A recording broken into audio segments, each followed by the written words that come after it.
Mirë se erdhë një episod tjetër këtu në Shkollën e Jetës, në podcastin e Shkollës së Jetës. Jam përsëri me ju,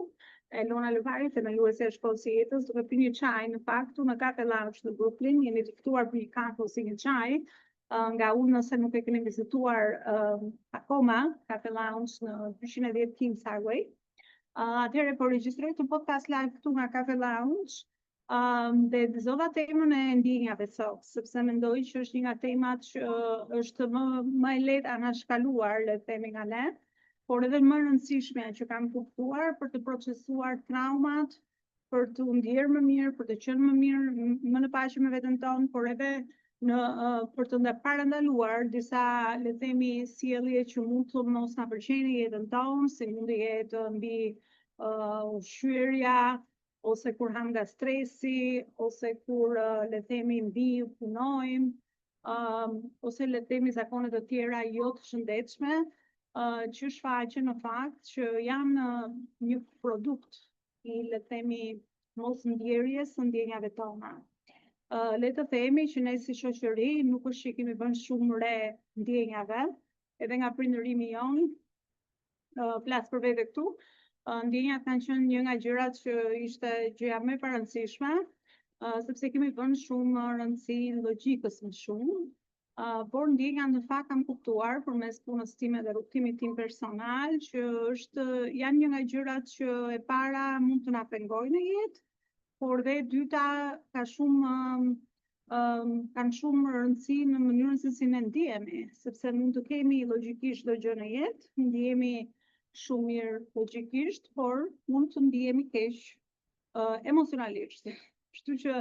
duke kuptuar pak se si ndodh ky proces, bashkojmë të ndjerit mirë nga jashtë me atë se si ne ndihemi nga brenda. Atëherë kam kuptuar në procesin e ndjerjes ose procesimit të ndjenjave negative, që ekziston një proces i caktuar që doja ta ndaj edhe me ju, gjithmonë me dëshirën e mirë për të ndihmuar ose për të ndarë diçka që mendoj që mund të jetë e vlefshme për çdo që mund të dëgjoj këtë podcast. Pjesa parë në një ndjenje negative që ne ndjejmë,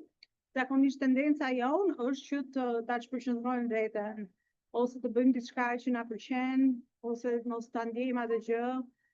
Por shpërqendrimi është në përgjithësi problemi. Ne mund ta shpërqendrojmë veten në mënyra të ndryshme, por që secili di vetë atë, le të themi, dozën e shpërqendrimit, se si ata e shpërqendrojnë veten e tyre. Por, kur ne bëjmë të gjë, siç thash, efektet janë shumë negative, sepse ndjenjat fillojnë edhe na bllokojnë, sepse shtohen, dhe në bazë të shtimit të tyre, pastaj fillojmë edhe marrim edhe vendime nga jashtë ose bëjmë zgjedhje toksike që ne shpeshherë nuk i kuptojmë edhe nga vijnë. Kështu që kur kemi ndjenjë negative, është mirë që ne ta fokusojmë veten se ku kjo ndjehet në trupin tonë. Shpeshherë ndjenjat negative për vetëndime unë ndjej gjithmonë në stomak, ose në bark, është ai ankthi ose topi që mblidhet. Për disa njerëz të tjerë mund të jetë në shpatulla, për disa njerëz të tjerë mund të jetë në krahëror. Kështu që le të themi fokusimi se ku ne i ndjejmë, le të themi ndjenja negative në trup, është hapi i parë. Duke kuptuar se ku jemi, ku e ndjejmë në trup, pjesa tjetër është të qëndrojmë me atë ndjenjë jo të rehatshme, për sa kohë ajo ndjenjë mund të kalojë, sepse ndjenjat janë në fakt si valët e detit, nuk qëndrojmë me ne tërkohën, por ne na duket sikur qëndrojmë me ne tërkohën, sepse janë të parehatshme normalisht. Kështu që prandaj ne ja anashkalojmë shpejt, por ky proces që të ulemi dhe të rrimë me ndjenjën negative është, le të themi, procesi i duhur që duhet të ndodhë, në mënyrë që ne të ratohemi me këtë proces. Pjesa tjetër është historia që ne i themi vetes. Zakonisht një ndjenjë është gjithmonë e lidhur me një mendim negativ, ose një kujtim i keq nga miria, apo një kujtim i keq nga përditshmëria jonë. Duke kuptuar pjesën e mendimit, se nga ku na vjen ky mendim, nga përditshmëria jonë ose nga një kujtim le të themi fëmijërisë tonë, atëherë kemi pjesën tjetër në dorë që është kapja e historisë negative që ne po i themi vetes. Domethënë, pjesa parë është trupi, pjesa dytë është historia që ne i themi vetes, dhe pjesa tretë është kur ne kuptojmë se cila është kjo histori që ne po i themi vetes dhe shkojmë mbrapsht në ato kujtime. Pjesa tretë E tretë është që ne t'i japim empati vetes sepse po e ndjejmë këtë gjë, ose për kujtimin që ne ndjejmë. Është pak a shumë le të themi në çdo fazë të asaj kujtese që ne jemi, mund të jemi fëmijë, mund të jemi rritur,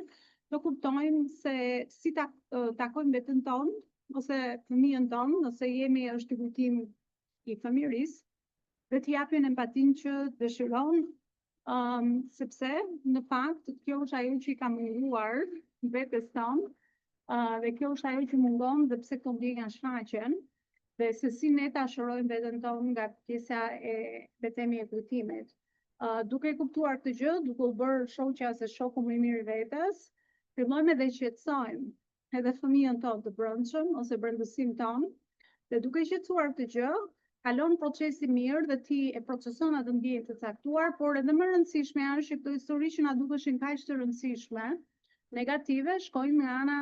pozitive. Ne e kuptojmë që ishte një histori